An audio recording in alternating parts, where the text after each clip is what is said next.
Parshas Korach has a number of vitally important topics, two of which are the Matnos Kahuna and the Matnos Leviah in the latter part of the Parsha. In this section of the Matnos Kahuna, HaKadosh Baruch Hu tells Moshe Rabbeinu to tell Aharon that it's critically important to do the avodas of the Kohanim in the Beis HaMikdash, so much so that V'avanitem avodas matana etenis kuhunaschem v'hazor hakorev yumas. Their job was twofold: A, to do the avodah in the Beis HaMikdash, and B, to save Klal Yisrael from coming close to the Mishkan and to the Kedusha there, because it was a very, very important thing that they should not come and get into a takala of going Hazor HaKarev Yumas. In the Sefer of Rabbi Levi Yitzchak of Berditchev, there's an interesting shaila that is raised. How can we give a gift to the Almighty? How can we give Hashem HaKadosh Baruch Hu a gift? It seems to be not really possible. Serving HaKadosh Baruch Hu cannot be a gift because it's a mitzvah to serve HaKadosh Baruch Hu. So when Hashem says that characterizes the kahuna as avodas matana, a service of giving, what could that possibly mean? I heard a beautiful Dvar Torah from Rav Akiva Grunblatt, who is a Rosh Yeshiva in Yeshivas Chafetz Chaim here in Queens, and it discusses the importance and the beauty and the responsibility of leadership. Every member of Klal Yisrael has the responsibility to be a leader, whether it's amongst ourselves, whether it's in our home, whether it's in the community, or whether it's in the entire world. He brings down a Maisa from Rabbi Leib Steinman, in which a fascinating story unfolds. There was a family in Bnei Brak who were completely from, everything was fine. They had one child who Nebuch was going off the derech. He went off the derech.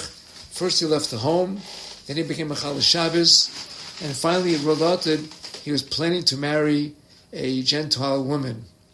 However, before he was going to do that, he thought he would ask some advice. He asked someone if he thinks that's a good idea, what should he do?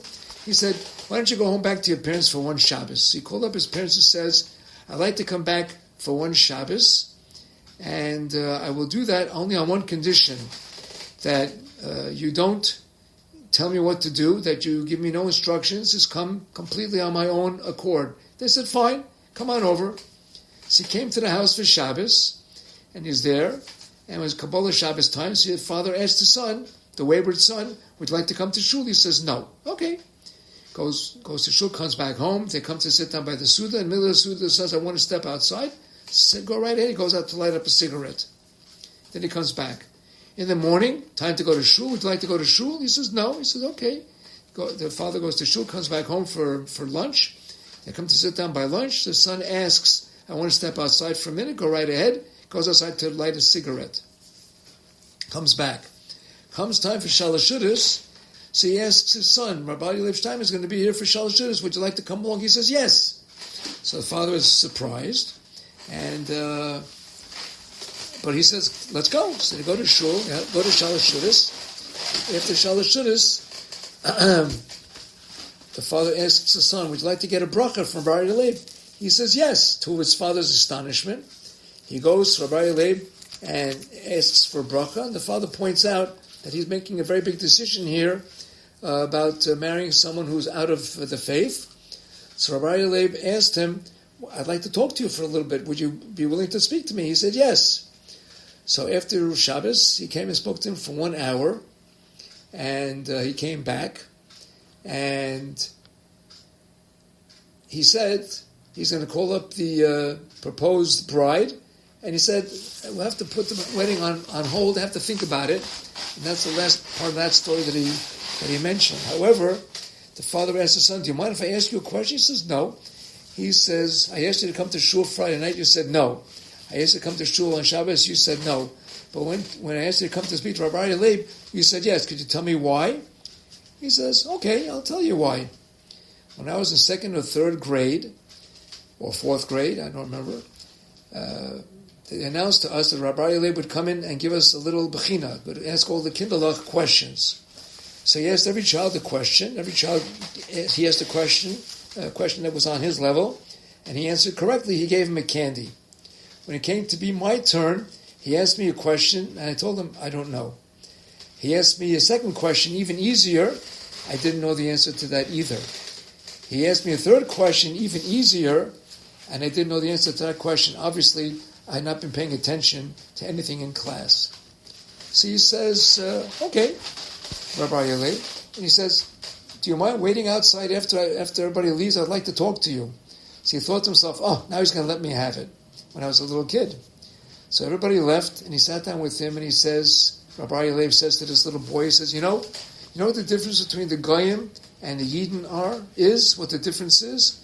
He says, when a guy does something, he gets paid for the results. If he gets something done, he gets paid for the action that he did. By us, we don't pay for that. We don't pay for what we did. We pay for the effort that we put in. It's not what we did, it's how we tried. He says, every child, every other of your friends got a question, and they got an answer. They got one candy. But I asked you 3 questions, and I saw you put an effort in. I'm going to give you 3 candies. The son says to the father, I never forgot that. So I was willing to come to listen to him.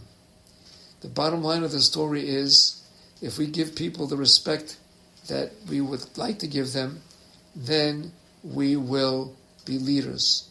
The leader is not the one who deals with the winner.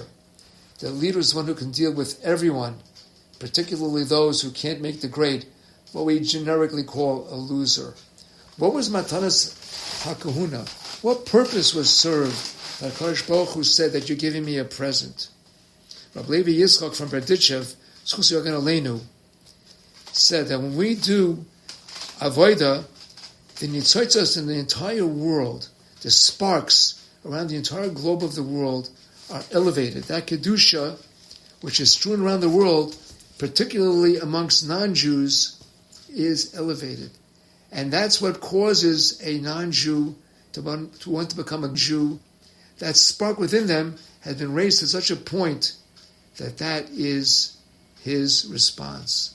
The service of Kohanim is called Avodas Matana, because the Kohanim are giving HaKadosh Baruch Hu a present by raising those nitzotzos, those sparks, all around the world, not by us, not by the Goyim, but by the Gerim, the people in the world that want to join Klal Yisrael, what we would have called people who are not up to our level. That is a great matana to HaKadosh Baruch Hu, and that is what HaKadosh Baruch Hu is considering to be Avodas Matana, that we are giving HaKadosh Baruch Hu a gift.